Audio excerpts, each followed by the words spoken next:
Welkom by Ons Goue Jare. Yes, this is our golden years, a regular half-hour magazine-type radio show for older folks.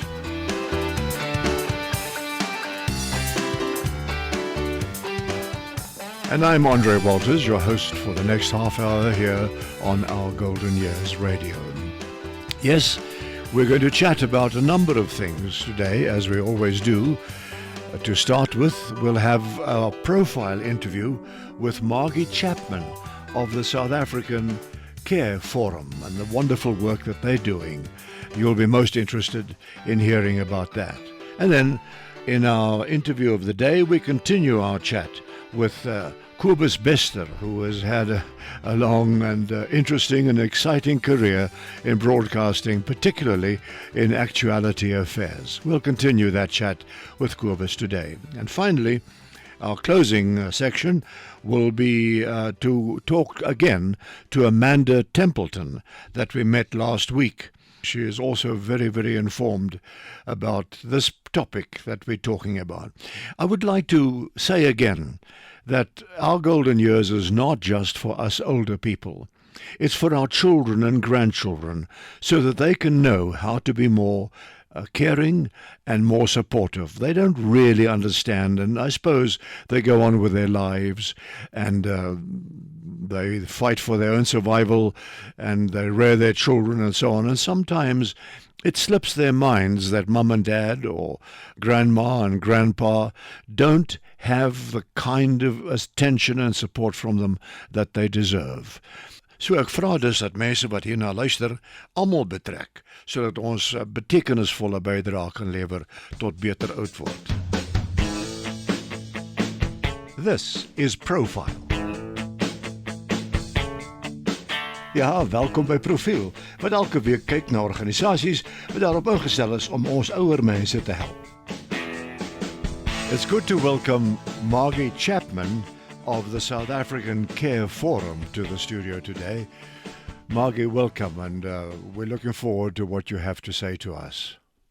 Good day, André, and all listeners. What is the South African Care Forum about? André, the South African Care Forum is a non-profit company that supports the care industry in South Africa, the care industry that serves the needs of older people and also people living with disabilities, both in residential care and in the community. Our vision is that through our members and our affiliations, our forum aims to become the official voice for the care industry and grow a reputation for excellence and best practice in care. We reach out to the people working in the care sector around the country and try and connect people working in the care sector through organizing conversation hubs, which are meetings of people in the sector to explore new ideas, to explore and to create a platform for new conversations around care. So we have regular conversation hubs for the sector where we encourage people to come, meet people in the sector, and get involved in a stimulating discussion around various topics. We have looked at how best we engage carers. We've looked at personhood of people living with dementia. We've looked at issues around end of life and advance directives. It's really our aim to create a platform for some of those difficult conversations that are not so easy to have, and to facilitate and integrate the sector in terms of looking at how best to deal with them. So we've also looked at the impact of hearing loss on quality of life, spirituality and aging. We've looked at palliative care and long-term care. Looking at our workforce, we've looked at the whole issue of resilience. What does this mean in care work? Towards the end of the year, we looked at the other side of Christmas, that Christmas is not always a cheery time of year for a lot of older people, and how do we deal with that in our care homes and retirement villages. We've looked at things like meaningful engagement. When we organize activities in homes and retirement villages, who are these activities meaningful for? So we try and dig deep and get people to think about things really deeply and try and create a new perspective. Our members are organizations who serve older people and also organizations who serve people living with disabilities. So it is a network group for organizations to join. We also have some individuals who are keen participants, but it is largely organizations working in aged care and in the field of disabilities. We've spoken to a number of organizations that do the same work that you do. Why is there a need for so much attention to this topic? I think it's very important for attention to be paid to it because our resources are so few in the community, and organizations can no longer work in silos. They really need to network. We need to create platforms for our members to partner and also look for sponsors through which we can exchange views and ideas. And we have close connections with the global networks. I currently serve on the board of directors of IASA, the International Association of Homes and Services for the Aging, based in Washington, D.C. I was privileged to serve as their chair for the last 2 years, and I still serve on their board and had the portfolio of global connections. So it has been my privilege to be able to connect people working in different countries with people in South Africa. And we have set up a number of partnerships where some of our under-resourced homes in South Africa have been able to benefit from forming a partnership with an organization, for instance, in Australia. And through that we have facilitated staff exchanges, provision of material items such as some medical supplies. We have facilitated global fundraising for various projects for some of our homes in the rural areas. And I think the days of people working in silos are gone, and there's a real need for people to work together. And I believe there's no competition in the field of aged care and people living with disabilities. The need is so great. There's space for everyone. And we will do things better if we do it together. So one of our key objectives is to develop networks and partnerships to support our industry. Are you also working with government departments? We have worked with some government departments, and I think that there's a place for lobbying and influencing policy.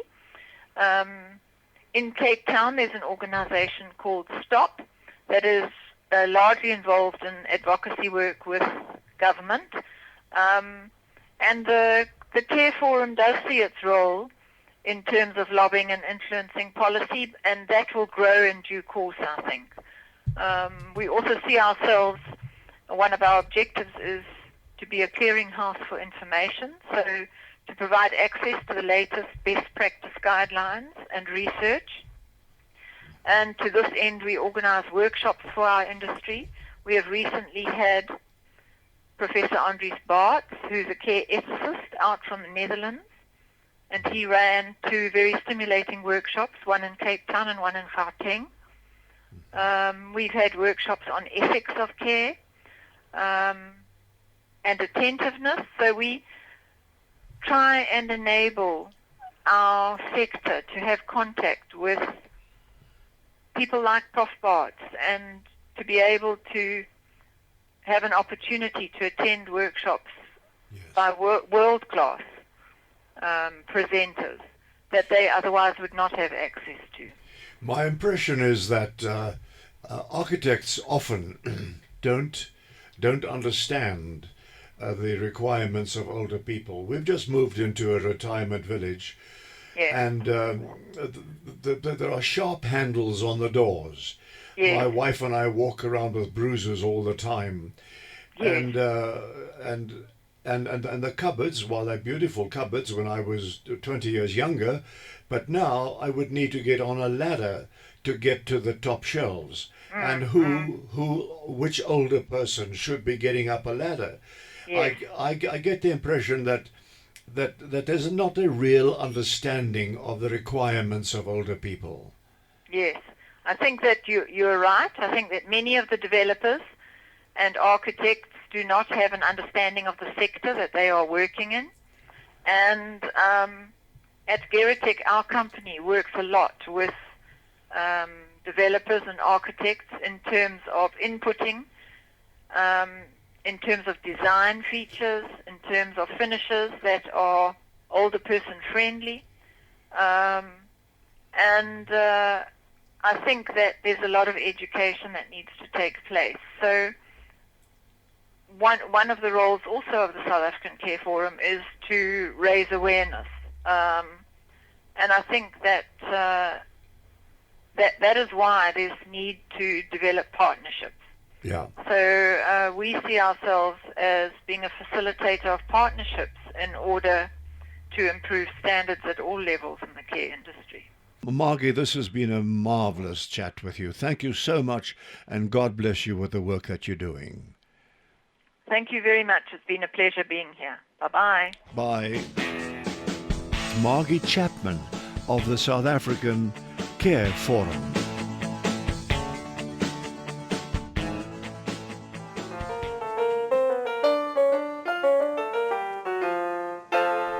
En nou is dit tyd vir ons onderhoud van die week. We continue our chat with Kobus Bester.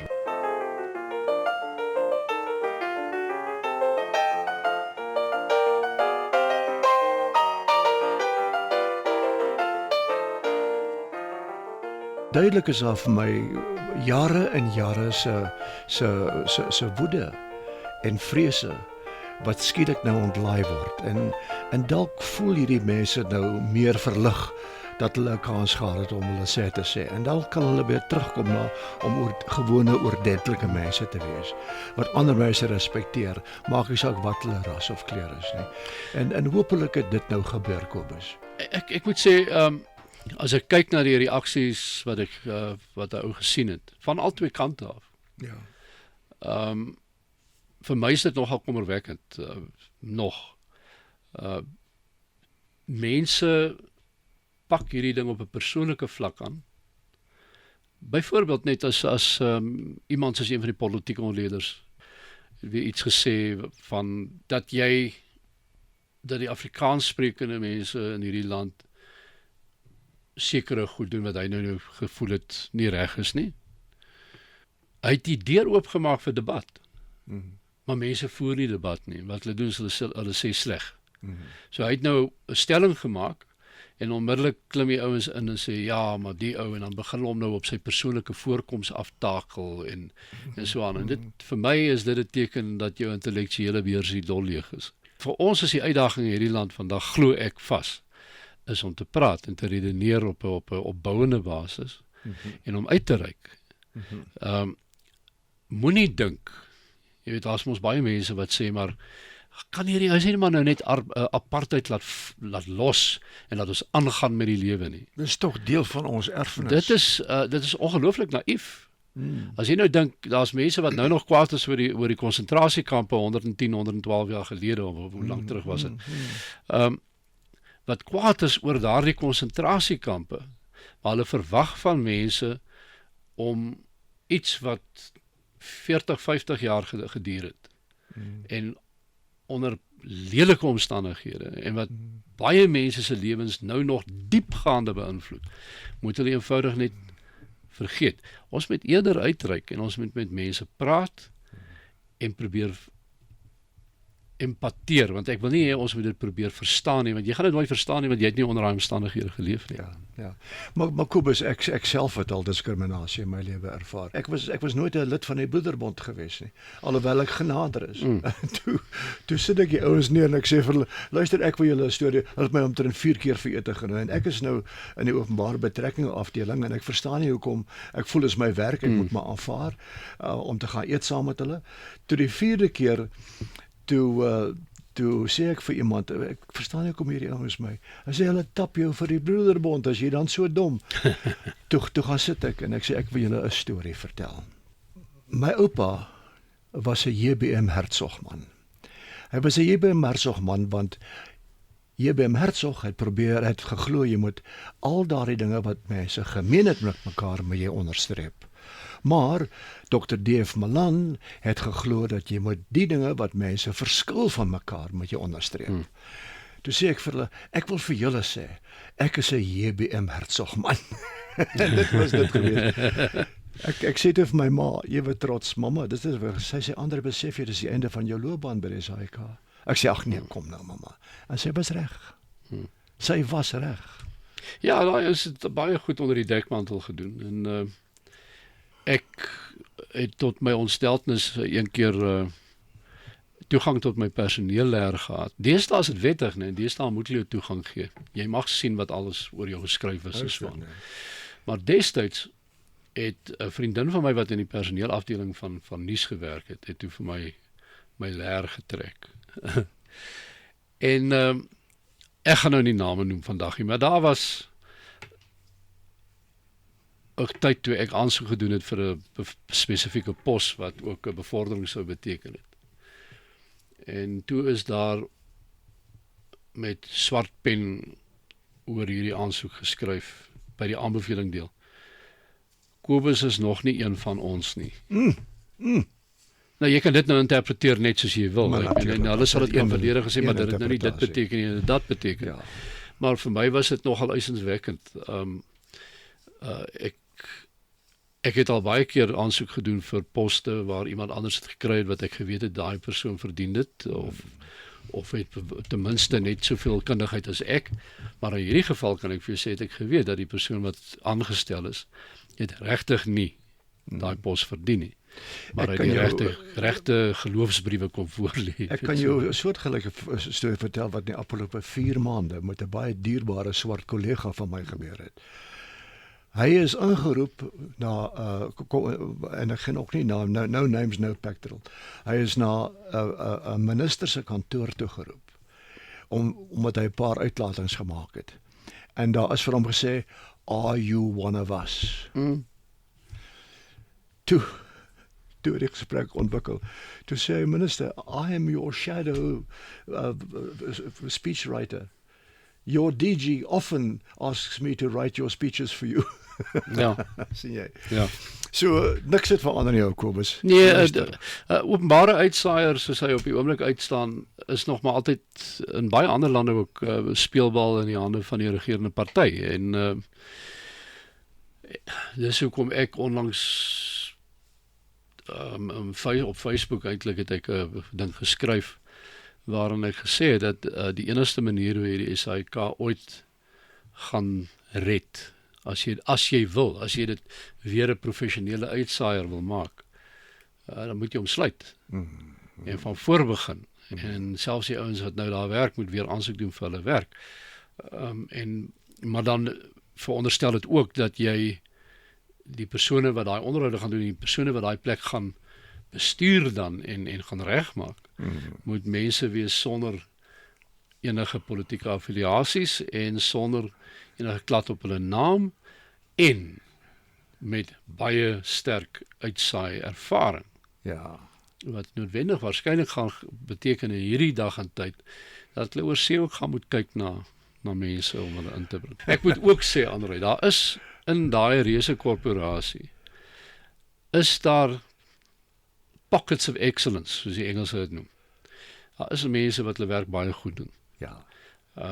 My ou kollegas aan wie ek regstreeks vir baie jare gewerk het, bring hulle kant. Hulle is daar onder moeilike omstandighede. Ek meen klein begrotings.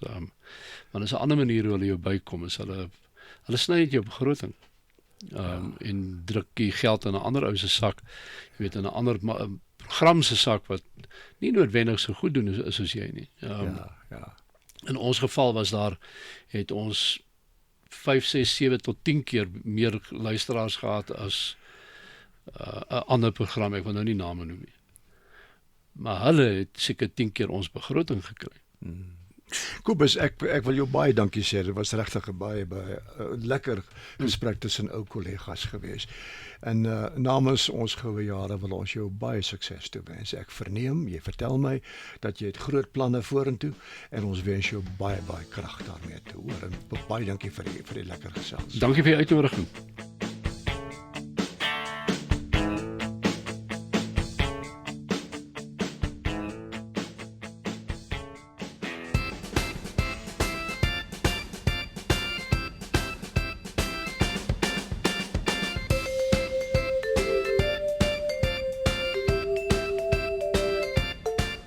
And now it's time for Health Talk. Gesondheid vir ouer persone.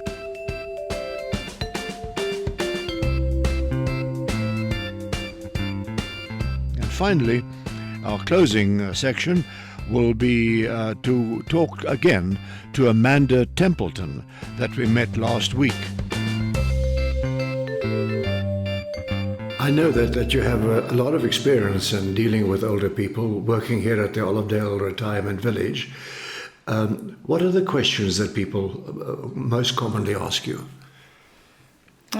People tend to ask about whether they do really need 2 hearing aids, and the answer is definitely yes. If you have a hearing loss in both ears, you need to have hearing aids on both sides as well. This is just to create a sense of balance, but also to enable you to localize sound, process sound sources with both ears. I mean, just as your eyes process what they visualize, you need to receive the sound through both ears for that processing to take place. So, what questions should people be asking you when they talk to you about hearing loss? They should be asking what can be done. They should be asking what has changed since a few years ago, because then people start to get excited when you can tell them, but no, not all hearing aids make everything louder and have this annoying squeal. Let me tell you about the products that we have available today. They are small, they have Wi-Fi capabilities, they are very basic, so you don't have to touch them at all. It's basically plug and go, put them in your ears and go about your day. They've changed so much, and that's the thing, we've got to keep up with technology, but you've also got to keep yourself updated with what has changed and not assume that hearing aids are not going to benefit you. There's a type and style of hearing aid for every hearing loss and individual need, and that really depends on your lifestyle and also your hearing loss. So there is life after deafness. There's definitely life after deafness, yes. Thank you so much for chatting to us, Amanda Lee. It was really very interesting, and our listeners are going to enjoy this. No, it's my pleasure. Thank you very much.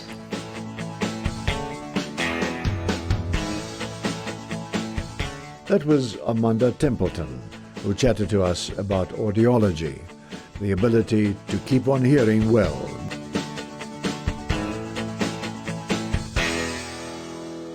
Ek het nou die dag afgekom op 'n baie interessante stukkie skryfwerk. Dit gaan oor Dr. Karl Pillemer. Hy is die direkteur van die Bron Brenner Sentrum vir internasionale navorsing. Hy het iets baie interessant geskryf wat ek vandag vir u wil lees. Hier gaan dit. Dit is Karl Pillemer. Hy sê, 10 years ago, I reached a point in my career that felt either like a dead end or a turning point. I wasn't sure which. By then, I'd spent 25 years as a gerontologist, professionally occupied with everything to do with aging. I conducted research using longitudinal data sets and sophisticated statistical analyses. I developed and evaluated programs to improve older people's lives. I taught courses and gave lectures on aging. I opined on that's the word he uses. I opined on policy issues affecting our aging society. So, he asks, what was the revelation? I never talked to old people. My research kept me at more than an arm's length from the living, breathing individuals who were its subject. At best, hired interviewers spoke with my respondents. Elsewhere, I used even more distant secondary data sets. My so-called engagement with real people involved checking codes and running statistics. The living, breathing humans who reported buoyant life satisfaction or high levels of caregiver stress were equally distant from me. And so, I suddenly felt an urge to go out into the world of people in the 8th decade of life and beyond, and listen to what they had to say. What I heard changed my whole approach to life. Perhaps it will do the same for you. In a seminar room on an Ivy League campus, I sat across from hopeful, earnest, and anxious college seniors. In a few months they would leave the classic tree-lined campus, the football games, the near-gourmet meals that U.S. dining halls now serve. I had arranged to the meeting to find out what these emerging adults wanted to learn about work and careers from their elders. Sitting with these students on a bright spring morning, I anticipated that they would want to hear about success strategies, tips for getting ahead, and suggestions for landing a high-paying dream job. So I was taken aback by the first question. It came from Josh, a future money manager dressed in a jacket and tie. He asked, "I'd like to ask about something that really worries me," said Josh. "Do I need a purpose in life? That's what all the books say, but I guess I don't have one. Is there something wrong with me? And how do I get a purpose if I need one?" There was a furious nodding from the other participants, because these students were driven to excel. They had devoured books about career strategies and success, many of which emphasized purpose. They had heard motivational speakers exhort them to find a single life passion without which they were sure to drift rudderless through a disappointing career. But as we talked, it became clear that I just didn't feel that way to them. They might have an interest, an inclination, an inkling for something they would enjoy, but one all-consuming life goal eluded them. They feared that this lack of a unique and compelling purpose might doom them to a life of failure and futility. And yet, from the other end of life's voyage, our elders give us a very different view of a life purpose and a tip for finding one. Basically, the oldest Americans, most of whom also struggled with the question, tell you to relax. They say that you're likely to have a number of purposes which will shift as you progress through life. Marjorie Wilcox is the person, aged 87, who brought this lesson home to me. Thank you, Marjorie, says Carl Pillemer.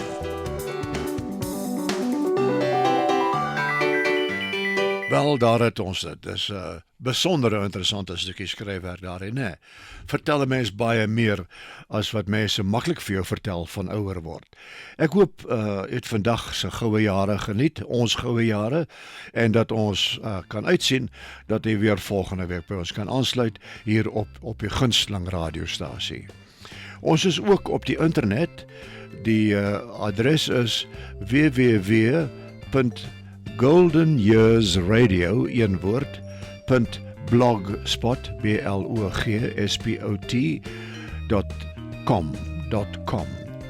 Dat is www.goldenyearsradio.blogspot.com. Tot volgende week is dit jou ou teedering vriend André Walters, wat jy ewe nimbly, I'm jumping on my magic silver teaspoon to waft away through the air as I leave you with our signature tune. God bless, good luck, and keep direction.